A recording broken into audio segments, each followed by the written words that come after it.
নাবালিকাকে শ্লীলতাহানির অভিযোগ শিক্ষকের বিরুদ্ধে। অভিযুক্ত শিক্ষককে গ্রেফতার করেছে পুলিশ। আর এই ঘটনাটি পূর্ব বর্ধমানের পূর্বস্থলী বিদ্যানগর এলাকার। শিক্ষককে 3 দিনের পুলিশি হেফাজতে নির্দেশ দিয়েছে কালনা আদালত। এক ছাত্রীকে সেখানে শ্লীলতাহানি করা হয়েছে এমনটাই অভিযোগ শিক্ষকের বিরুদ্ধে এবং অভিযুক্ত শিক্ষককে ইতিমধ্যেই গ্রেফতার করেছে পুলিশ। ঘটনাটি পূর্ব বর্ধমানের পূর্বস্থলী বিদ্যানগর এলাকার ঘটনা। এটি নাবালিকার মা এবং আইনজীবী কি বলছেন শুনবো। ওকে নানান ধরনের করা হয়েছে, কিরকম?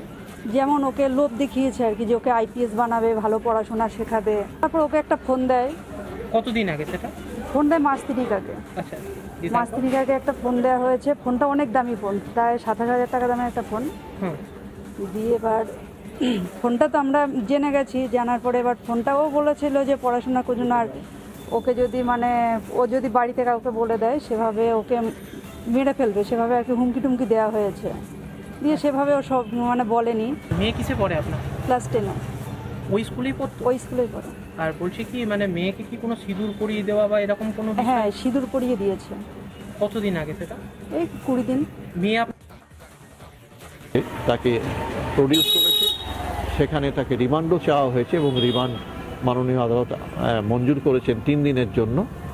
তো তাতে সে বলেছে যে মোবাইলের মাধ্যমে আরও কিছু তথ্য সে নাকি দেবে এবং তদন্তকারী অফিসারকে সাহায্য করবে, সেই তার প্রার্থনা মঞ্জুর করেছে। এছাড়াও মেয়েটি কিছু গোপন জবানবন্দি হাকিমের কাছে বলবেন, তো সেই মর্মেও একটা প্রেয়ার করা হয়েছে, সেটাও মাননীয় আদালত মঞ্জুর করেছেন।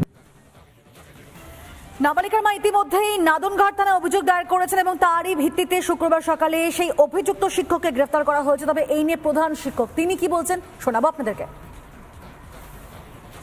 স্কুলের ভেতরে কিছু ঘটেনি, বাইরে কি ঘটেছে সেটা নিয়ে আমি ডিটেলস কিছু জানি না। এই ব্যাপারে আর কিছু।